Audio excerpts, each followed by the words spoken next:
নমস্কার, শুভ সন্ধ্যা।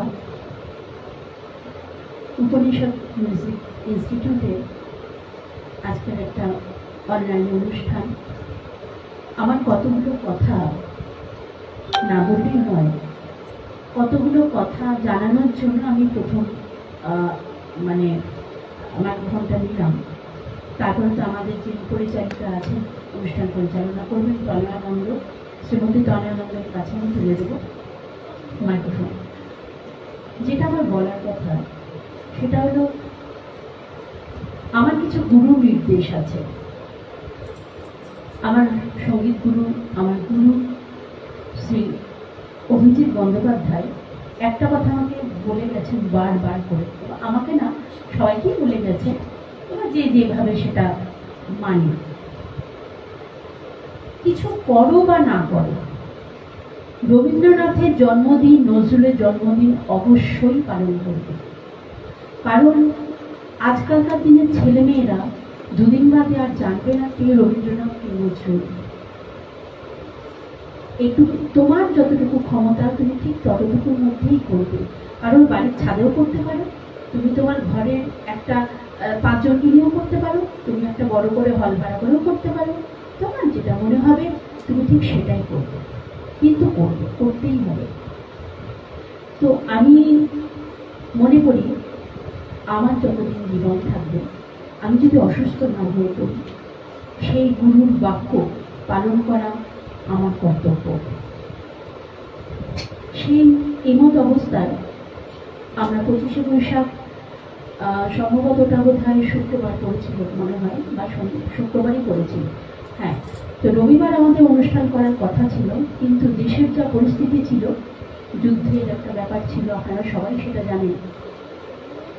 এমন অবস্থায়, এরকম পরিস্থিতিতে আমরা বড় করে ভেবেছিলাম করব অনুষ্ঠানটা, এবং অনেকেই আমাদের সাথে ফেসবুক থেকে আমার অনেক যারা জানি না, আমার গান হয়তো তাদের ভালো লেগেছে, তারা আমার সাথে যোগদান করেছিলেন। কিন্তু আমি অনুষ্ঠানটা করে উঠতে পারি না, কারণ এই যুদ্ধের বাতাবরণের জন্য প্রোগ্রামটা ক্যান্সেল হলো। এবং আমার ছাত্রছাত্রীরা যারা, এবং তাদের গার্জিয়ানরাও তো আমার ভীষণ বন্ধু, তারাও বললো দিদি কারণ মন মেজাজ ভালো নেই। সত্যি কথা, ভালো ছিল না। আমিও একটা দুটো প্রোগ্রাম ক্যান্সেল করেছি, আমার ভালো লাগছিল না গান গাইতে। কিন্তু আমার মনে হলো যে এখন তো মোটামুটি একটা শুধু অবস্থায় আমরা এসেছি, তো একটা অনুষ্ঠান তো করা যেতেই পারে। হ্যাঁ, আপনাদের একটা কথা বলা হয়নি, আপনারা দেখুন তো সাউন্ডটা ঠিক আসছে কিনা, সাউন্ডটা ঠিকঠাক আসছে কিনা একটু কমেন্ট করে, কমেন্টসের মাধ্যমে একটু জানাবেন। কারণ অনেক সময় কম বেশি একটা এরকম একটা হয়, তখন নষ্ট হয়ে যাবে অনুষ্ঠানটা। একটু জানাবেন প্লিজ। তো সেই জন্য আমরা আজকে একটা ছোট করে, অনেকে, কারণ আজকে বুধবার তো অনেকের অফিস আছে, অনেকে হয়তো বাইরে আছে, বা অনেকে স্কুল খুলে গেছে, বা অনেকের পরীক্ষা শুরু হবে। তো এরকম অবস্থায় যে কজনকে আমরা পেয়েছি, আমরা অল্প করে, আমরা ছোট করে, আমরা একটু রবীন্দ্র নজরুল আমরা আজকে করছি।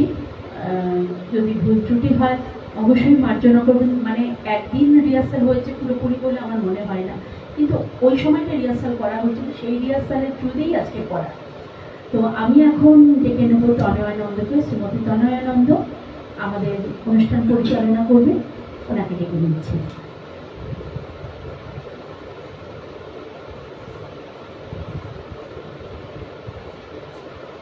নমস্কার, শুভ সন্ধ্যা। উপনিষদ মিউজিক ইনস্টিটিউটের আজকের অনলাইন রবীন্দ্র নজরুল জন্মজয়ন্তী অনুষ্ঠানের সন্ধ্যায় আপনাদের সকলকে স্বাগত জানাই। আমাদের উপনিষদের কর্ণধার ও অধ্যক্ষা মাননীয়া পাপড়ি গাঙ্গুলি দিদি তো ইতিমধ্যেই সমস্ত কারণ বলে ফেলেছে আপনাদের কাছে। সমস্ত কিছুই আপনারা বুঝতে পেরেছেন যে কোন পরিস্থিতিতে গিয়ে আমরা আমাদের অনুষ্ঠানটা বাতিল করতে বাধ্য হয়েছিলাম।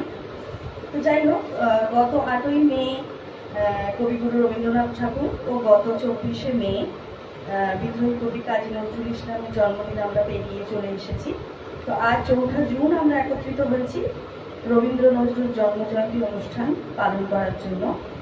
আজ গানে, কথায়, কবিতায় নজরুল ও রবীন্দ্রনাথের পারস্পরিক সম্পর্ক নিয়ে আলোচনা করে আমরা আজ এই দুই মহাস্রষ্টাকে শ্রদ্ধা জ্ঞাপন করব। প্রথমেই আমাদের এই অনুষ্ঠান শুরু হবে উদ্বোধনী সঙ্গীত দিয়ে। ইতিমধ্যেই প্রস্তুত হয়ে বসে আছে সম্পূর্ণা। তো এখন সম্পূর্ণা আপনাদেরকে গিয়ে শোনাবে ব্যর্থ প্রাণের আবর্জনা করিয়ে ফেলে আগুন জ্বালো। আসুন আমরা সবাই মিলে অনুষ্ঠানটা শুরু করি।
বর্তমান দেশ ও কালের পরিস্থিতি অত্যন্ত জটিল ও বেদনাদায়ক।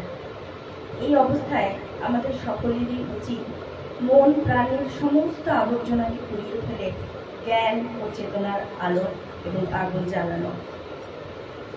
রবীন্দ্রনাথ নজরুল জন্মজয়ন্তী আমরা প্রত্যেক বছরই পালন করে থাকি, কিন্তু এ বছরের পরিস্থিতি আমাদের সেই মননকে কোথাও না কোথাও যেন ভীষণভাবে আঘাত করেছে। তবে কোনো প্রতিকূলতাই যে আমাদের মতন সংস্কৃতি মনস্ক মানুষদেরকে বেশি দিন দমিয়ে রাখতে পারে না, তার প্রমাণ আমাদের আজকের এই অনুষ্ঠান। এখন আমরা শুনে নেব ঋষানা আচার্যের কণ্ঠে একটি বিখ্যাত নজরুল গীতি, মোমের পুতুল মোমের দেশের মেয়ে নেচে যায়। চলুন আমরা ঋষানার কণ্ঠে এই সুন্দর নজরুল গীতিটি একবার শুনি। নমস্কার।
আমাদের উপনিষদের ছোট্ট মমির পুতুলের গান আপনাদের কেমন লাগলো তা জানাতে কিন্তু আপনারা কেউ ভুলবেন না। এখন আমরা রবীন্দ্রনাথ ও নজরুলের পারস্পরিক সম্পর্কের উপর একটু আলোকপাত করব। বয়সের তারতম্য ও লেখার ধরনে দুজনের মধ্যে প্রভেদ থাকলেও রবীন্দ্রনাথ ও নজরুল ছিলেন একে অন্যের কাছে পরম বন্ধুসম। গুরুদেব ডাকের মধ্যে যে প্রশান্তি কাজী নজরুল ইসলাম অনুভব করতেন তা বোধ করি একমাত্র ঈশ্বরকে ডাকার মধ্যেই পাওয়া যায়। জীবনের চরম দুঃখের দিনেও নিজের হৃদয়ের যাবতীয় আরতি তিনি পরম বিশ্বাস ও শ্রদ্ধায় উপুর করতেন কবিগুরুর সম্মুখে। গুরুদেবের সব স্নেহ সান্ত্বনায় নজরুল হতেন শান্ত। বাঙালি দুই প্রাণের কবি দুজনেই ছিলেন দেবী সরস্বতীর পরপত্র। দুজনের লেখাই মন প্রাণ ভরিয়ে তোলে আমাদের, অথচ দুজনের ধরন সম্পূর্ণ আলাদা। কবি নজরুলকে গুরুদেব ভীষণ স্নেহ করতেন। তার লেখায় অভিভূত হয়ে বিশেষত বিদ্রোহী কবিতাটি শোনার পর তিনি জনসমক্ষে এক সভায় আবেগঘন হয়ে জড়িয়ে ধরেছিলেন কবি নজরুলকে। অথচ এই সম্পর্ককে নিয়ে অনেকেই অনেক ভুল কথা প্রচার করেন, কারণ হিন্দুকেরা সব দেশে সব কালে সবখানেতে একই রকম ভাবে উপস্থিত থাকেন। এখন চলুন একটা গান শুনে নিই। এখন আমরা নতুন যৌবনে ঋতু এই সঙ্গীতটি পরিবেশন করবে দেবাংশী দাস।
রবি ঠাকুর ও কাজী নজরুল ইসলামের মধ্যে বয়সের ব্যবধান ছিল প্রায় 38 বছরের।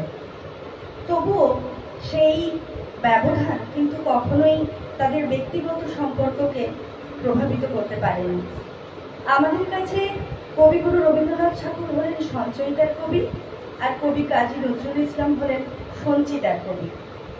1919 সালে মাত্র 20 বছর বয়সে নজরুলের প্রথম কবিতা ছাপা হয়, আর 1923 সালে রবীন্দ্রনাথ ঠাকুর সর্বসমক্ষে তাকে কবি বলে সম্বোধন করেন এবং তার বসন্ত নাটকটি উৎসর্গ করেন। এখন আমরা চলে যাব একটি গানে। এখন আরাত্রিকা চক্রবর্তী আপনাদের সামনে পরিবেশন করবে অগ্নি বীণা বাজাও তুমি কেমন করে।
আয় চলে আয় রে ধূমকেতু, আধারে বাঁধ অগ্নি সেতু, দুর্দিনের এই দুর্গ শিরে উড়িয়ে দে তোর বিজয় কেতন।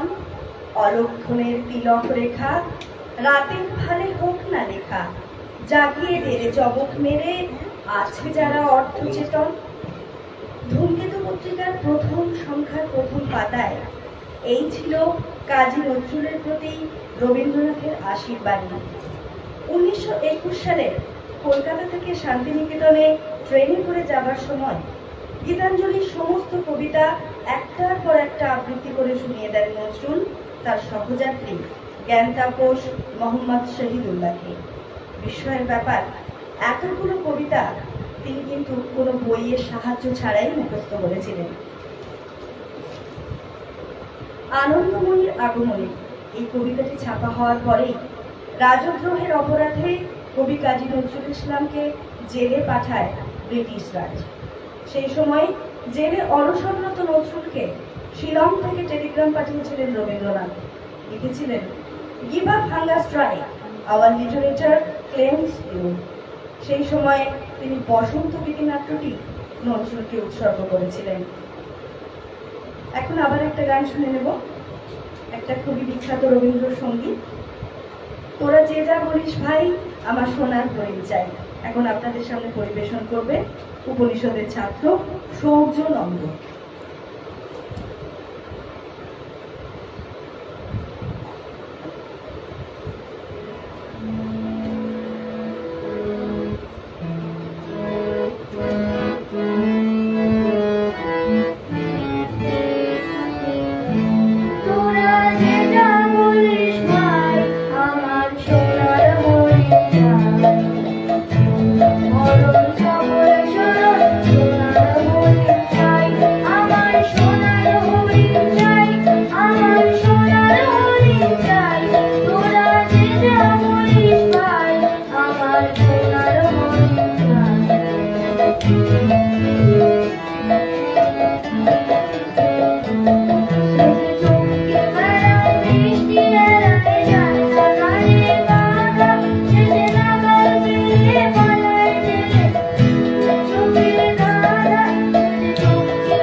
আমাদের আজকের এই অনুষ্ঠানটি যে শিরোনামে আমরা বলতে চেয়েছিলাম সেটি হচ্ছে সম্পর্ক। নজরুল এবং রবীন্দ্রনাথের পারস্পরিক সম্পর্ক নিয়ে অনেক ভ্রান্ত ধারণা প্রচলিত রয়েছে। আমরা সেই সময়কার অর্থাৎ কবিগুরু এবং নজরুলের সময়কার কিছু মানুষের ব্যক্তিগত লেখনী থেকেই আমাদের এই তথ্যগুলি সংগ্রহ করেছি। যদি এর মধ্যে কোনো ভুল ত্রুটি থেকে থাকে অবশ্যই ক্ষমা সুন্দর দৃষ্টিতে মার্জনা করবেন এই আশা রাখি। এখন আমি কবিগুরু রবীন্দ্রনাথ ঠাকুরের একটি বিখ্যাত কবিতা 2 বিঘা জমি আপনাদের সামনে আবৃত্তি করে শোনাচ্ছি। শুধু বিঘে 2 ছিল মোর ভূমি, আর সবই গেছে নিয়ে। বাবু বলিলেন, বুঝেছ উপেন, এই জমি লইব কিনে। কহিলাম আমি, তুমি ভরসা না, ভূমির অন্ত নাই। চেয়ে দেখো, মোর আছে বড় জোর, মরিবার মতো ঠাই। শুনি রাজা কহে, বাবু জানো তো হে, করেছি বাগানখানা। পেলে 2 বিঘে প্রস্থেও দিঘে সমান হইবে টানা, ওটা দিতে হবে। কহিলাম তবে, বক্ষে জুড়িয়া পানি, সজল চক্ষে, করুণ রক্ষে, গরিবের ভিটেখানি। সপ্তপুরুষ যেথায় মানুষ, সে মাটি সোনার বাড়া। দৈন্যের দায়ে বেচিব সে মায়ে, এমনই লক্ষ্মী ছাড়া। আখি করি লাল রাজা ক্ষণকাল, রহিল মৌন ভাবে। কহিলেন শেষে ক্রূর হাসি এসে, আচ্ছা সে দেখা যাবে। পরে মাস তেরে ইটে মাটি ছেড়ে বাহির হইল পথে। করিল বিক্রি, সকলই বিক্রি, মিথ্যা দেনার ক্ষতে। এ জগতে হায় সেই বেশি চায়, আছে যার ভুরি ভুরি। রাজার হস্ত করে সমস্ত, কাঙালের ধন চুরি। মনে ভাবিলাম, মোরে ভগবান রাখিবে না মোহ গর্তে, তাই লিখে দিল বিশ্বনীতি 2 বিঘার পরিবর্তে। সন্ন্যাসী বেশে ফিরি দেশে দেশে, হইয়া সাধুর শিষ্য। কত হেরিলাম মনোহর ধাম, কত মনোরম দৃশ্য। ধরে সাগরে বিজনে নগরে, যখন যেখানে ভূমি, তবু নিশি দিনে ভুলিতে পারিনে সেই 2 বিঘা জমি। হাটে মাঠে বাটে এই মতো কাটে বছর 15-16। একদিন শেষে ফিরিবারে দেশে বড়ই বাসনা হলো। নম নম নম সুন্দরী মম জননী বঙ্গভূমি। গঙ্গার তীর স্নিগ্ধ সমীর, জীবন জুড়ালে তুমি। অবারিত মাঠ, গগন ললাট, চুমে তব পদধূলি। ছায়া শুনবি শান্তির নীল, ছোট ছোট গ্রামগুলি। পল্লব ঘন আম্র কানন, রাখালের খেলা গেহ। স্তব্ধ অতল, দিঘি কালো জল, নিশীথ শীতল স্নেহ। ভরা মধু, বঙ্গের বধূ, জল লয়ে যায় ঘরে। মা বলিতে প্রাণ, করে আনচান, চোখে আসে জল ভরে। 2 দিন পরে দ্বিতীয় প্রহরে প্রবেশিল নিজ গ্রামে। কুমোরের বাড়ি দক্ষিণে ছাড়ি, রথতলা করি বামে। রাখি হাট খোলা, নন্দির কোলা, মন্দির করি পাছে। ঋষাতুর শেষে পৌঁছিনু এসে আমার বাড়ির কাছে। ভিক ভি করে শত ভিক তোরে, নীলাজ পুরোটা ভূমি। যখনই যাহার তখনই তাহার, এই কি জননী তুমি? সেদিন মনে হবে একদিন যবে ছিল দরিদ্র মাতা। আঁচল ধরিয়া রাখিতে ধরিয়া ফল ফুল শাক পাতা। আজ কোন দিতে কারে ভুলাইতে ধরেছ বিলাস বেশ। 5 রঙা পাতা অঞ্চলে গাঁথা, পুষ্পে খচিত কেশ। আমি তোর লাগি ফিরেছি বিবাগী, গৃহহারা সুখহীন। তুই হেঠা বসি, ওরে রাক্ষসী, হাসিয়া কাটাস দিন। ভূমির আদরে গরম না ধরে, এতই হয়েছ ভিন্ন।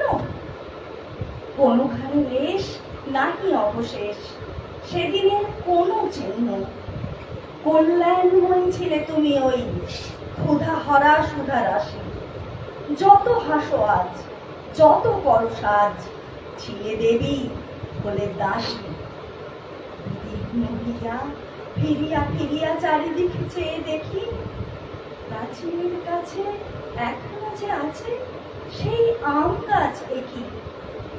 বসে তার তলে নয়নের জলে শান্ত করিল ব্যথা।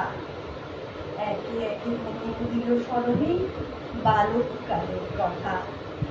সেই মনে পড়ে জ্যৈষ্ঠের ঝড়ে রাত্রে নাহিত ঘুম, অতি ভোরে উঠি তাড়াতাড়ি ছুটি আম কুড়াবার ঘুম।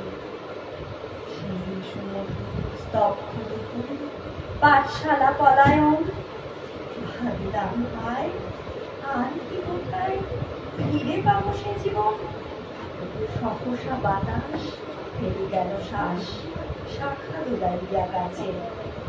দুটি পাকা ফল লোভিল ভূতল আমার কোলের কাছে। ভাবলাম মনে বুঝি এতক্ষণে আমারে চিনিল মাতা।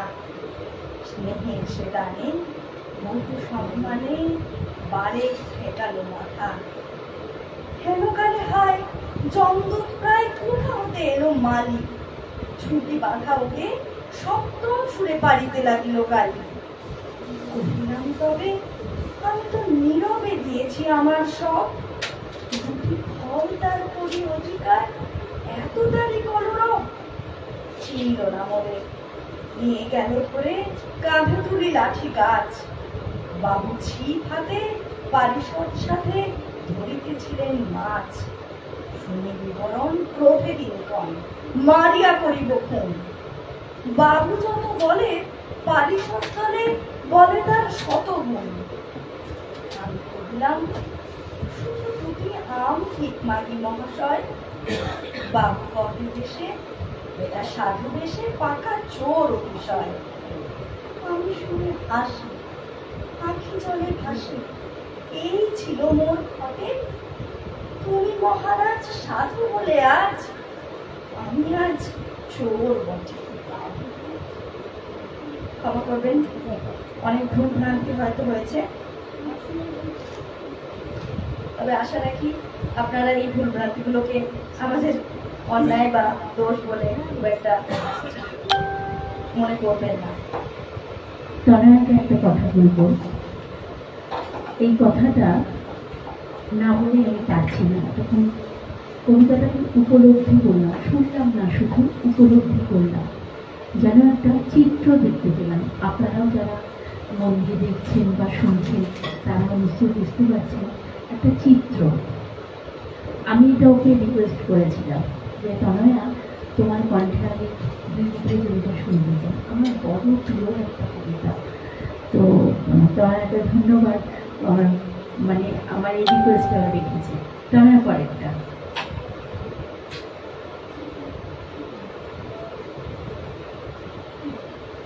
দিদি আমাকে অনেকবারই বলেছিলেন এই কবিতাটি একবার আবৃত্তি করতে। জানি না আমি ওনাকে কতটা সন্তুষ্ট করতে পারলাম বা আপনাদের কতটা ভালো লাগলো, তবে আমি আমার মতো করে কবিতাটি আবৃত্তি করলাম। এবার খুব ভালো লাগা বা না লাগা এটা পুরোপুরি আমার শ্রোতা দর্শকদের উপরে। আপনারা অবশ্যই জানাবেন আমাদের এই পুরো অনুষ্ঠানটা আপনাদের কেমন লাগছে। যদিও আমরা প্রস্তুতির সময় খুবই কম পেয়েছি, যেটা ম্যাম আগেই বলেছেন, তার মধ্যে আমরা এই অনুষ্ঠানটি এগিয়ে নিয়ে চলেছি এইভাবে। তো এখন আমরা আবার একটি গান শুনে নেব। এখন আপনাদের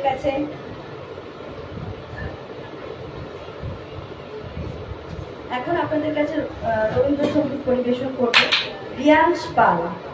সারা জীবন দিল আলো সূর্য গ্রহ চাঁদ, তোমার আশীর্বাদ প্রভু তোমার আশীর্বাদ। এই সঙ্গীতটি এখন পরিবেশন করবে রিয়াংশ পাল।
আমি একটা কথা বলে দিই, আর আমাদের আসলে জায়গাটা খুব ছোট, তো ছোটোর মধ্যে আমরা করি, ওই জন্য ছোটদের একটা সময় দিই, বড়দের একটা সময় দিই।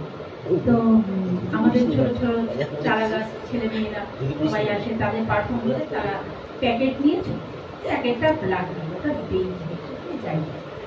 তো আমি সেই জন্য বলবো ওদের জন্য আমি এটা হয়তো বলতেই হবে।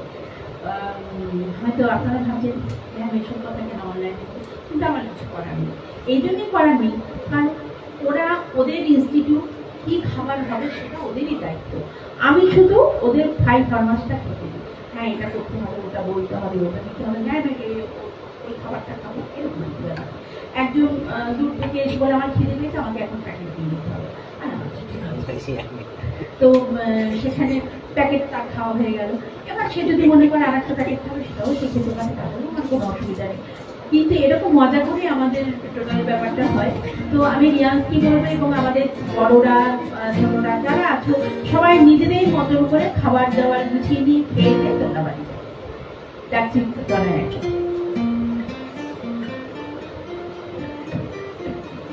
এতক্ষণ আপনারা শুনছিলেন উপনিষদের ছাত্রছাত্রীর সাথে তার অধ্যক্ষা অর্থাৎ ম্যামের সম্পর্ক, তারা কতটা স্বচ্ছন্দ তাদের এই গানের স্কুলে এসে।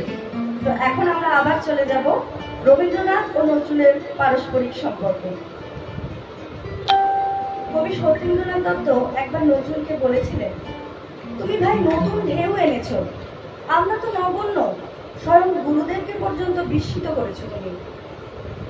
রবি কবির বয়স তখন 60, আজ নজরুলের 22।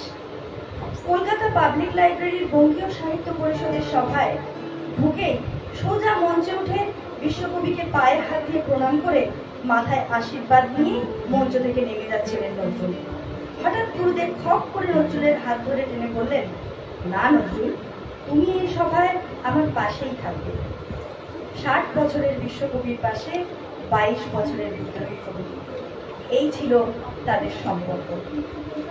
এখন আপনাদের সামনে সত্য মঙ্গল প্রেমময় তুমি এই সঙ্গীতটি পরিবেশন করবেন। গানটা একটু চেঞ্জ হয়েছে, ওটা মনে হয় বলা হয়নি, ও বোধহয় গাইছে সম্ভবত সকাতরে কাঁদিয়েছে সকলে, ওই গানটা সত্য মঙ্গলটা চেঞ্জ করে সকাতরে কাঁদিয়েছে সকলে ওটা।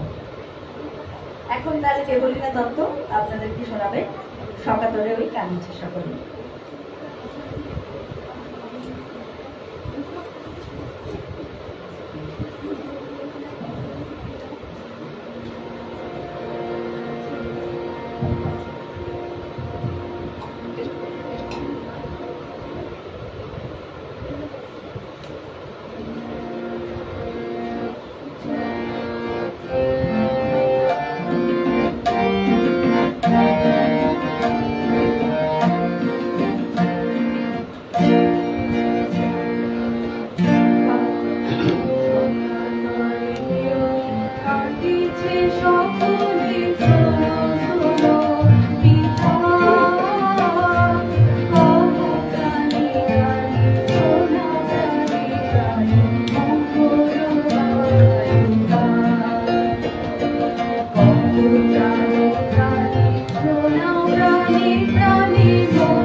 মানসিক এই দুই অবস্থান পর্যালোচনা করলে জানা যায় দুজনে ছিলেন সম্পূর্ণ দুই বিপরীত সীমান্তের মানুষ।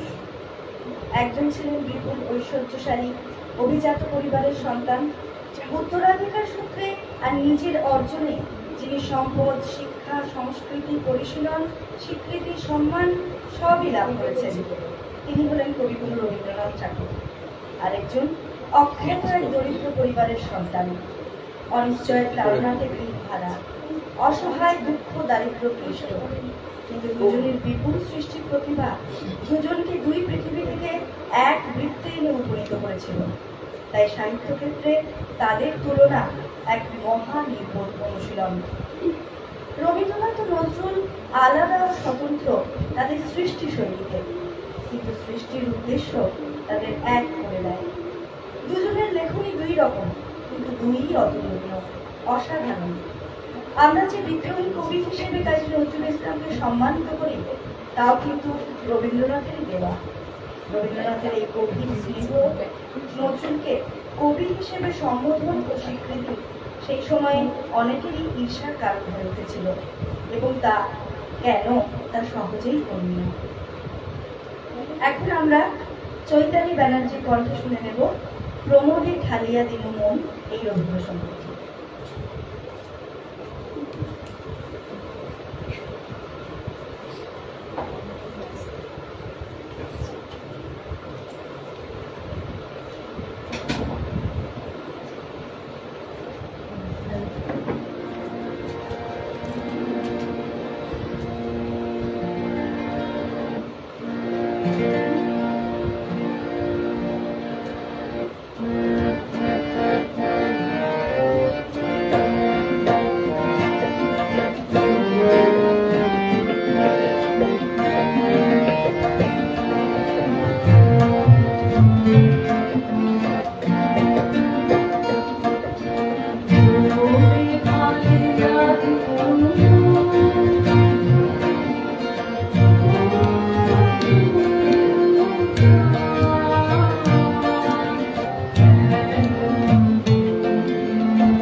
গান আমরা শুনলাম এখন।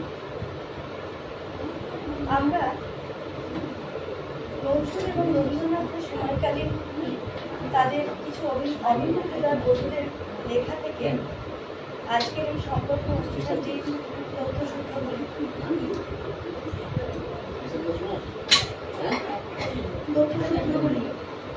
জোগাড় করেছি। সেই রকমই একটি ঘটনার উপর এখন আমি আলোকপাত করব। কবি নজরুল ইসলামের এক অভিন্ন হৃদয় বন্ধু ছিলেন পবিত্র গঙ্গোপাধ্যায়। তিনি তার আত্মজীবনী চলমান জীবনে লিখেছেন, নজরুল তখন আলিপুর সেন্ট্রাল জেলে কারারুদ্ধ। নিয়ম মাফিক গরাদের ব্যবধানে আমি প্যাকেট খুলে গুরুদেবের উৎসর্গপত্র দেখাতেই নজরুল লাফ দিয়ে পড়ল গরাদের উপর। বন্দির প্রবল উত্তেজনা লক্ষ্য করে ইউরোপীয় ওয়ার্ডের কারণ জানতে চাইল। আমি যখন বললাম বইয়ের টেগর ওকে একখানা বই ডেডিকেট করেছে, সাহেব আমার ইংরেজি ভুল ধরে দিয়ে বললেন, ইউ মিন প্রেজেন্টেড? আমি জোর দিয়ে বললাম, no, dedicated. You mean the convict is such an important person? সাহেবের মুখে অপার বিস্ময়। এইরকমই ছোট্ট ছোট্ট ঘটনার উপর আমরা আলোকপাত করব এবং তাদের পারস্পরিক সম্পর্ক বোঝার চেষ্টা করব। আপাতত একটা গান শুনে নিই। এখন আপনাদের সামনে সঙ্গীত পরিবেশন করবে কাকলি সিং, ক্ষমা করবে, কাকলি ঘোষ।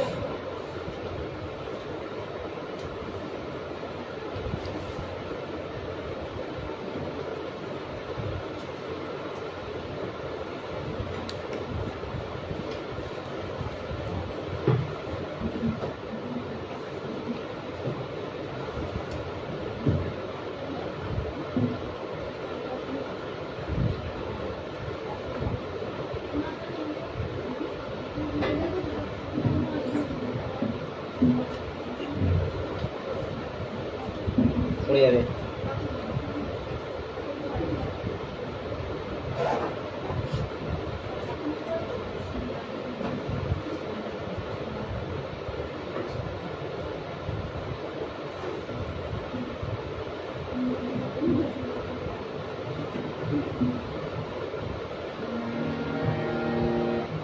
অন করে দাও।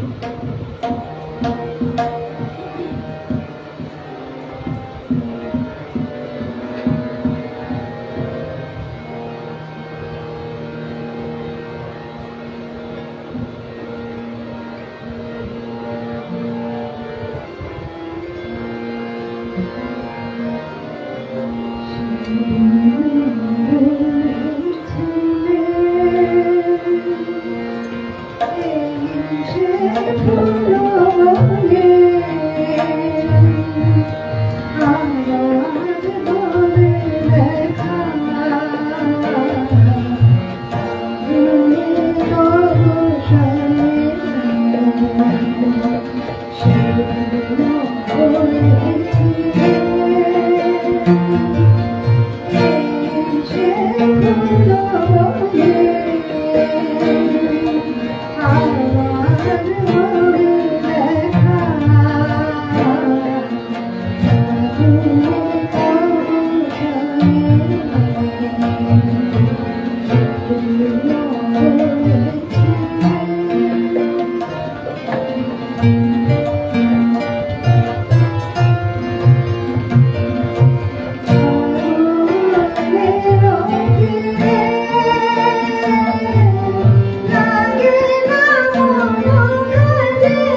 অপূর্ব একটি লোকগীতি শুনলাম আমরা। বসন্তের একটি কপিতে নিজের নাম লিখে পবিত্র গঙ্গোপাধ্যায়ের হাতে দিয়ে রবীন্দ্রনাথ বলেছিলেন, তাকে বলো আমি নিজের হাতে তাকে দিতে পারলাম না বলে সে যেন দুঃখ না করে।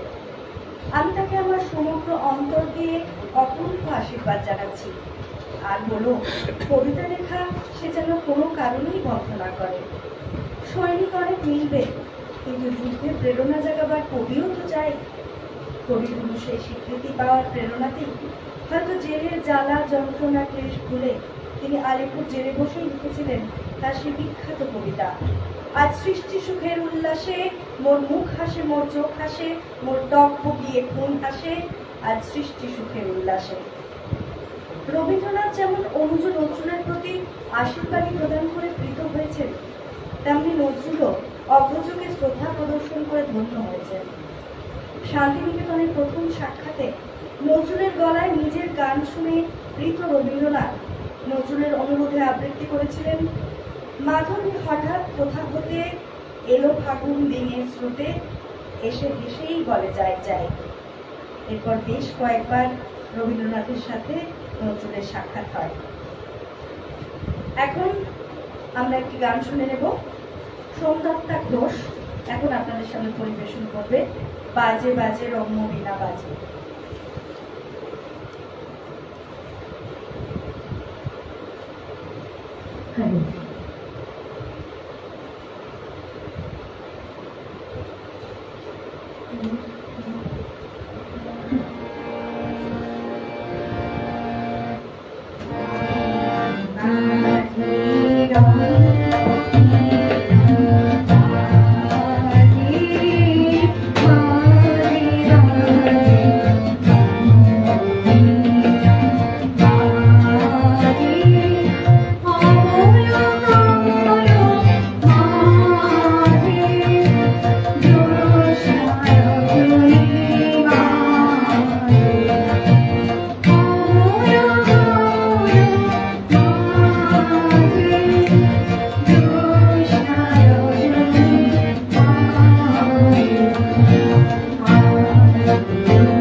ডিসেম্বর মাসে বিদ্রোহী কবিতা রচনা করে নজরুল সরাসরি চলে যান জোড়াসাঁকোর ঠাকুর বাড়িতে।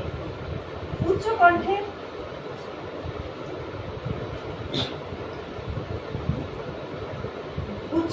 তিনি আবৃত্তি করতে থাকেন স্বরচিত বিদ্রোহী কবিতাটি। তিনি রবীন্দ্রনাথকে বলেন, গুরুদেব, আমি আপনাকে খুন করব। বিদ্রোহী কবিতার আবৃত্তি শুনে গুরুদেব নজরুলকে জড়িয়ে ধরে আপ্লুত হয়ে প্রশংসা করে বলেন, সত্যি তুই আমাকে খুন করেছিস। এই ছিল দুই কবির মধ্যে শ্রদ্ধা ও স্নেহের মৌলিক সম্পর্ক। এখন আপনাদের সামনে নজরুল গীতি পরিবেশন করবে রুবি ঘোষ।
একটা কথা না বলেই পারি না, যদিও সঞ্চালিকা সবই বলছেন, কিন্তু মানে অন্তর থেকে কতগুলো কথা না বলি না।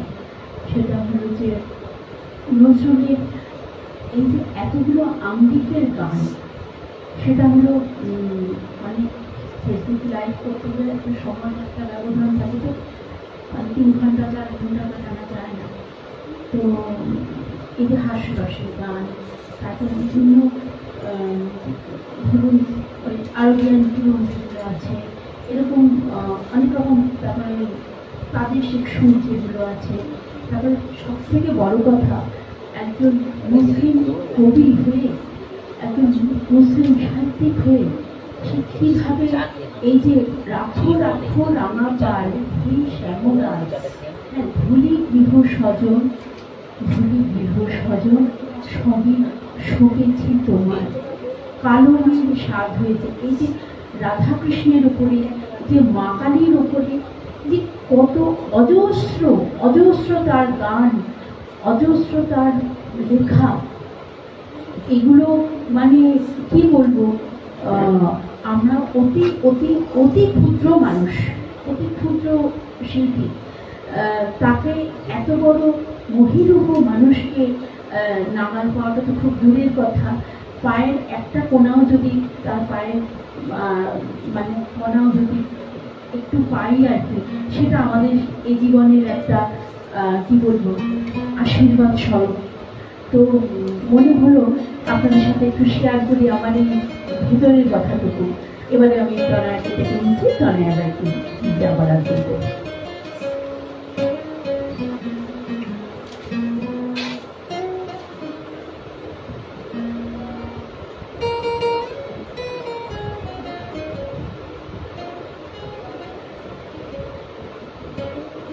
আজকের এই রবীন্দ্র নজরুল জন্মজয়ন্তীর দিনে একটা কবিতা আবৃত্তি করার লোক আমি কিছুতেই সামলাতে পারছি না। সেটি হচ্ছে কাজী নজরুল ইসলামের কাটারি হুঁশিয়ার। দুর্গম গিরি কান্তার মরু দুস্তর পারাবার, লঙ্ঘিতে হবে রাত্রি নিশীথে যাত্রীরা হুঁশিয়ার। দুলিতেছে তরি ফুলিতেছে জল, ভুলিতেছে মাঝি পথ, ছিড়িয়াছে পাল কে ধরিবে হাল, আছে কার হিম্মত। কে আছো জোয়ান হও আগুয়ান, হাঁকিছে ভবিষ্যৎ। এই তুফান ভারী দিতে হবে পারি, নিতে হবে তরিপার। দিনের রাত্রি মাতৃমন্ত্রী শান্তিরা সাবধান, যুগ যুগান্ত সঞ্চিত ব্যথা ঘষিয়াছে অভিযান। ঠেঙাইয়া উঠে বঞ্চিত বুকে পুঞ্জিত অভিমান, ইহাদের পথে নিতে হবে সাথে, দিতে হবে অধিকার। অসহায় জাতি মরিছে ডুবিয়া, জানে না সন্তরণ। কান্ডারি আজ দেখিব তোমার মাতৃমুক্তিপণ। হিন্দু না ওরা মুসলিম, ওই জিজ্ঞাসে কোনজন? কান্ডারি বলো ডুবিছে মানুষ, সন্তান মোর মা। সংকট দিনযাত্রীরা গুরু গর্জায় বাজ, পশ্চাৎ পথযাত্রীর মনে সন্দেহ জাগে আজ। কান্ডারি তুমি ভুলিবে কি পথ, তেজিবে কি পথ মাছ? করে হানাহানি তবু চলো জানি, নিয়াছ যে মহাভার। কান্ডারি তব সম্মুখে ওই পলাশির প্রান্তর, বাঙালির খুনে লাল হলো যেথা ক্লাইভের খঞ্জর। ওই গঙ্গায় ডুবে আছে হায় ভারতের দিবাকর। অধিবেশে রবি আমাদেরই খুনে রাঙিয়া পুনর্বার। হাসির মঞ্চে গেয়ে গেল যারা জীবনের জয়গান, আসি অলক্ষ্যে দাঁড়ায়ছে তারা, দিবে কোন বলিদান? আজ পরীক্ষা জাতির অথবা জাতের করিবে ত্রাণ। ফুলিতেছে তরি ফুলিতেছে জল, কান্ডারি হুঁশিয়ার। আজকের এই সামগ্রিক প্রেক্ষাপটে দেশকালের বর্তমান পরিস্থিতিতে এই কবিতাটি যেন অত্যন্ত প্রাসঙ্গিক হয়ে দাঁড়ায়। মাঝে মধ্যে আমাদের ভাবতে বাধ্য হতে হয় এই কবিতায় লেখা বিষয়বস্তু থেকে। আশা করি আপনারাও বুঝতে পারছেন আমি ঠিক কোন পরিস্থিতি কোন সময়ের কথা উল্লেখ করতে চাইছি। যাই হোক, আজকের এই রবীন্দ্র নজরুল জন্মজয়ন্তীর দিনে রবীন্দ্র নজরুলের পারস্পরিক সম্পর্ক আলোচনা করতে গিয়ে আমাদের অনেক তথ্যই হয়তো ঠিক মতন করে পরিবেশন করা হয়নি, অনেক সঙ্গীতে অনেক ভুল ভ্রান্তি এসেছে। তা সত্ত্বেও আমরা আমাদের মনের আন্তরিক সমস্ত প্রয়াস, সমস্ত চেষ্টা সবকিছু উজাড় করে দিয়ে আমাদের এই অনুষ্ঠানটিকে সাজিয়েছিলাম। তো একদম শেষ পর্যায়ে এসে উপনীত হয়ে গেছি আমরা। তো আমি এখন আমাদের ম্যাডাম, আমাদের শ্রদ্ধেয়া দিদি পাপড়ি গাঙ্গুলি, ওনাকে অনুরোধ করবো একটি সঙ্গীত পরিবেশনের জন্য।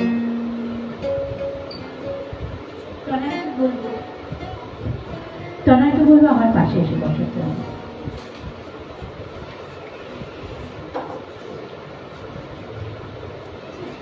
আমি তনয়া তো বললো গান পরিবেশন করবো।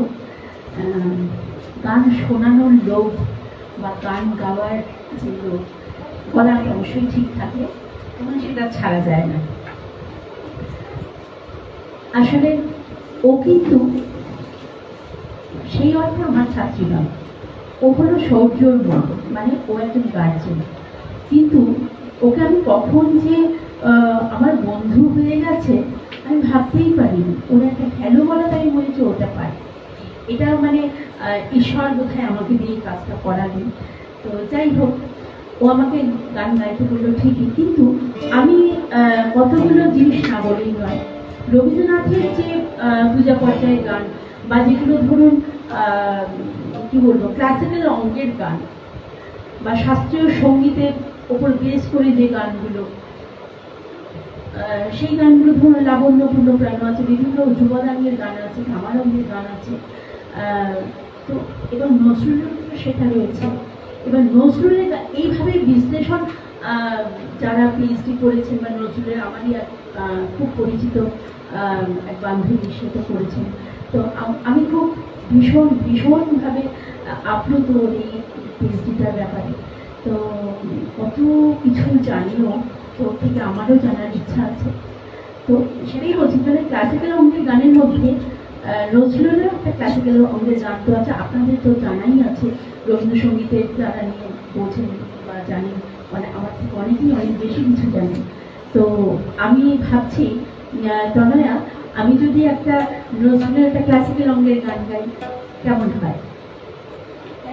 সব ধরনের গানই শুনতে চাইছি আপনার কাছ থেকে, আপনার যেটা ভালো মনে হয়। মানে আমি চাইছি একটা ক্লাসিক্যাল অঙ্গের গান ভূপালী রাগের ওপরে, সেটা গাই। তারপরে আমার আর ছাত্রী ওরা একটু জ্ঞানে করেছিল, তো ওরা এসে গেছে, তারপর ওরা গাইবে, তারপরে আমি আবার একটুখানি গাইলাম।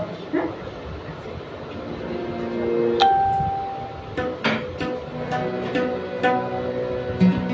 আসলে আমার সাথে যারা আছে, তবলায় সুদীপ্ত চক্রবর্তী এবং গিটারে ক্যামেরার ওপাশে, কারণ ক্যামেরাটা সুভাষের হাতে থাকে, সুভাষ বসা সবসময় আমাদের সাথে একটা ভীষণ একটা দায়িত্বপূর্ণ কাজ নিয়ে থাকে। তো ওই জন্য ক্যামেরার এপাশে আসে না, তো ক্যামেরার ওপাশেও থাকতে বেশি পছন্দ করে। তো যাই হোক, আমাদের সাথে আছে সুভাষ বসার গিটার এবং তবলায় আছে সুদীপ্ত চক্রবর্তী। আমি তো অ্যাজ ইউজুয়াল হারমোনিয়ামে থাকি সবসময়। তো আমি নজরুলের একটা গান গাইছি।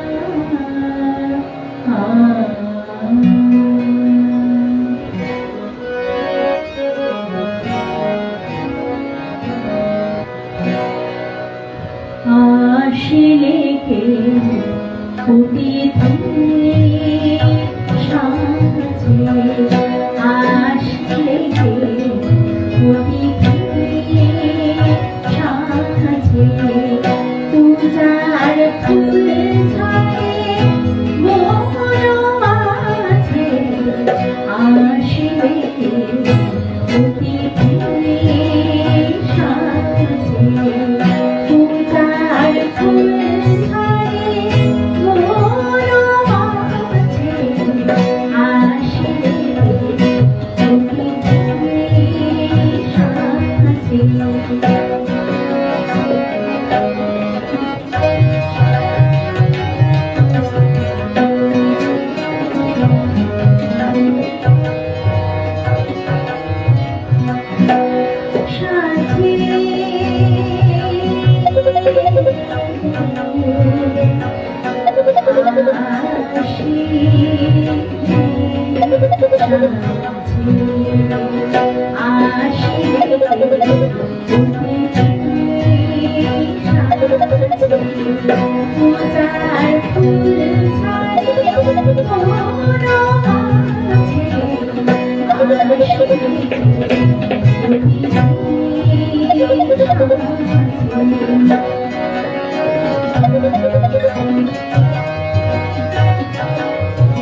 দেউল মুখরিত বন্দনা গানে,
হাসি রেখে অতীতে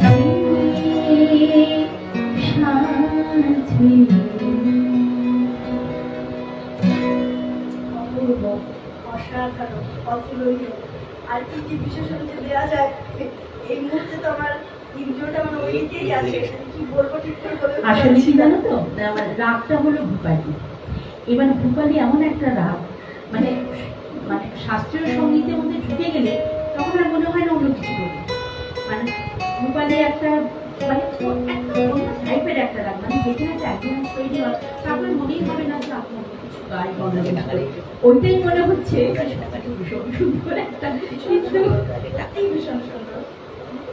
দেখ, আমাদের অনুষ্ঠানটা তো আমাদেরকে এই এগিয়ে যেতে হবে। আমরা একদমই শেষ পর্যায়ে, শেষ প্রান্তে বলা যায় এসে উপনীত হয়েছি। তো আমাদের আজকের এই অনুষ্ঠানের সর্বশেষ নিবেদন আপনাদের সামনে এখন পরিবেশন করবে শর্মিষ্ঠা চক্রবর্তী ও সৃজিতা চক্রবর্তী। কোন মানে একটা রাগে টাকা কি নেই, মোবাইল কি করছে? সর্বশেষ নয়, সর্বশেষ নিবেদন আমাদের আরেকটি আছে, আমি একটু ভুলেই গেছিলাম বলতে। এখন আপনাদের সামনে সঙ্গীত পরিবেশন করছে শর্মিষ্ঠা চক্রবর্তী ও সৃজিতা চক্রবর্তী।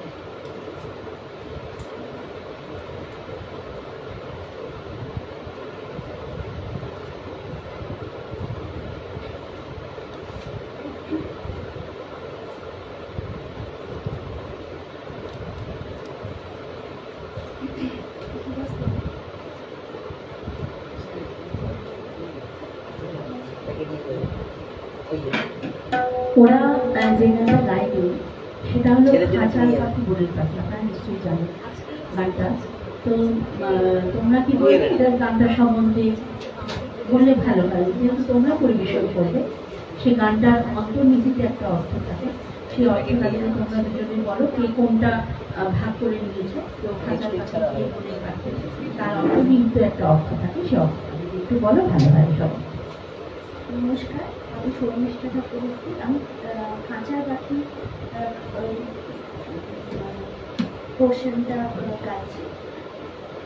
আর আমি সৃজিতা চক্রবর্তী, আমি বনের পাখি চরিত্রে গাইছি। বনের পাখি যে একজন স্বাধীন, স্বতন্ত্র, যার স্বাধীনতাটাই যার সব থেকে বেশি দামি। সে কখনোই চায় না যে কোনো কিছুর মূল্যেই সেটাকে বর্জন করতে। সে তাতেই আনন্দে থাকে, সে সব কিছুর বিনিময়ে স্বাধীনতাটাকে কোনো কিছুর বিনিময়ে সে ছাড়তে চায় না। তার সঙ্গে হঠাৎ একদিন দেখা হয় খাঁচার পাখি। খাঁচার পাখি আবার ভীষণবার পড়া করে, সে আবার খুব পছন্দ করে যে সবাই এই খাঁচার মধ্যে থাকবো, একটা গতে বাঁধা একটা জীবন, সেটাতে ভীষণ খুশি। তো এবার দুজনের কথা ক্রমশ এগোতে থাকে, দুজনের যে অসামঞ্জস্য যে একটা জীবন, খাঁচার পাখির যে কাতরতা, সমস্তটাই কবিগুরু ফুটিয়ে তুলেছে। আমরা চেষ্টা করবো গানটা পরিবেশন করার, ভুল ত্রুটি হলে আমার জন্য করবো।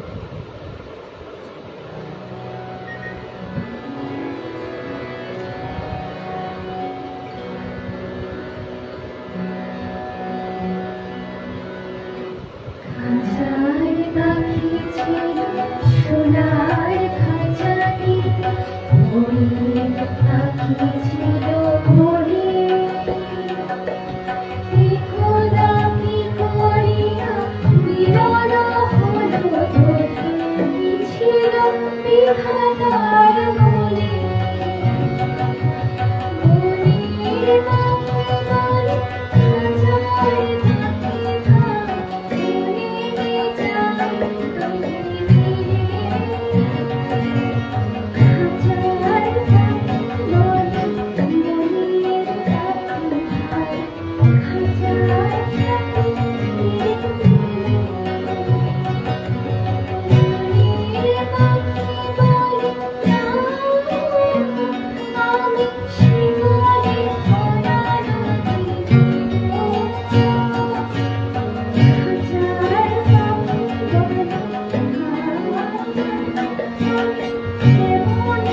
বনে যায় তুমি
অপূর্ব অসাধারণ একটি যুগলবন্দি আমরা শুনলাম। এখন আমরা একদম শেষ পর্যায়ে, শেষ প্রান্তে এসে আরেকবার আমাদের ম্যাম পাপড়ি গাঙ্গুলি দিদিকে অনুরোধ করবো আরেকটি রবীন্দ্রসঙ্গীত আমাদেরকে শোনানোর জন্য। তার আগে রবীন্দ্রনাথ ও নজরুলের সম্পর্কের এই যে এতক্ষণের আলোচনায় যা চলছিল, আমরা যে এতক্ষণ আলোকপাত করছিলাম তাদের পরস্পরের আন্তরিক যে সম্পর্ক, তাদের মধ্যকার সাহিত্যগত যে সম্পর্ক, সেই সমস্ত সম্পর্ক নিয়ে যে কয়েকটি ঘটনা আপনাদের সামনে আমরা তুলে ধরার চেষ্টা করলাম, সেরকমই একটা কবিতা যেটার মাধ্যমে নজরুল প্রকাশ করে গেছেন তার মনের ইচ্ছে এবং কতটা শ্রদ্ধা মনের মধ্যে থাকলে তবে এই ধরনের কবিতা রচনা করা যায়, সেই কবিতার একটি ছত্র আমি আপনাদের কাছে পাঠ করে শোনাচ্ছি।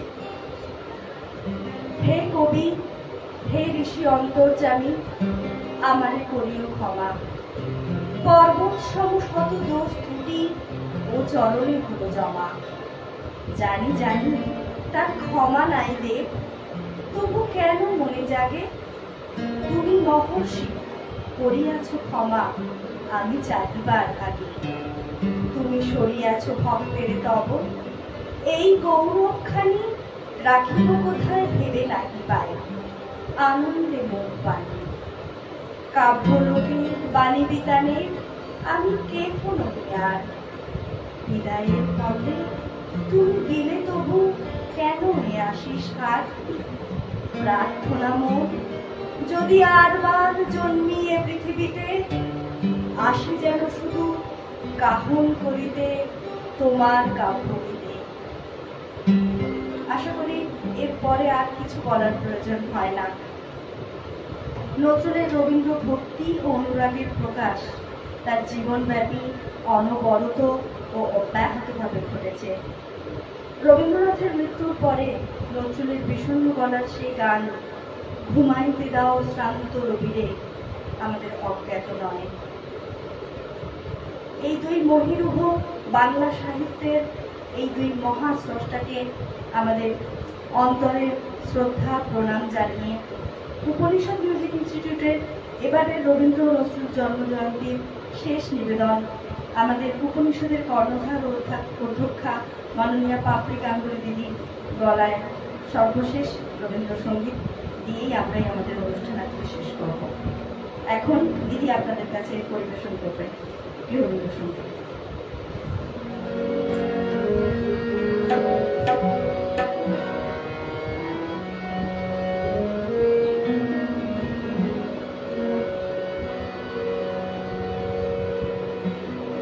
রবীন্দ্রনাথ তো সব রকম কি বলবো, প্রকৃতিকেও পুজো করেছেন, পূজা পর্যায়ে তো বটেই, প্রেম তাকেও পুজো করেছেন। অতএব সবটাই পূজা, সবটাই তাকে নিবেদন করে আজকে আমি রবীন্দ্রনাথের গানে যাচ্ছি। পূজা পর্যায়ে একখানি গান। দেবে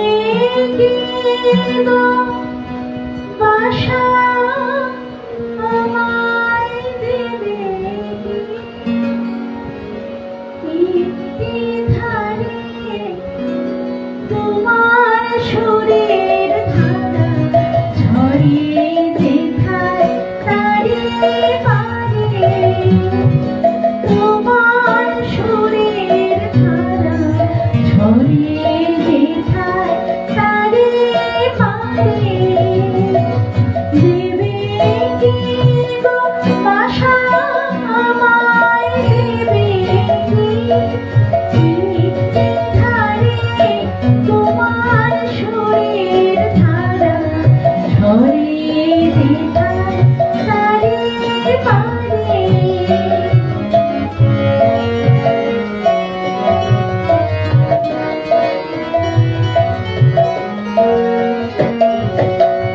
আমি শুনবো ধ্বনি, আমি শুনবো ধ্বনি কানে, আমি ঘুরবো ধ্বনি, ঘুরবো ধ্বনি কানে, আমি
ভাই তারে পারে দিবে কি গো বাসা আমায় দিবে ধারে তোমার সুরের ধারা ঝরে যে ভাই তারে পারে তোমার সুরের ধারা ঝরে যে ভাই তারে পারে।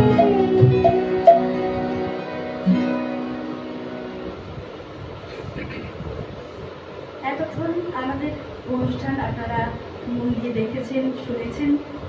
আশা করব আমাদের অনুষ্ঠান আপনাদের কাছে কতটা মনোগ্রাহী হয়ে উঠেছে তা আপনারা আপনাদের লাইক কমেন্টের মাধ্যমে অবশ্যই জানাবেন। কাজ থাকলে তার ভুল ত্রুটি অবশ্যই থাকবে, তবে আপনাদের কাছে আসা সেগুলো আপনারা নিজ গুণে মার্জনা করবেন।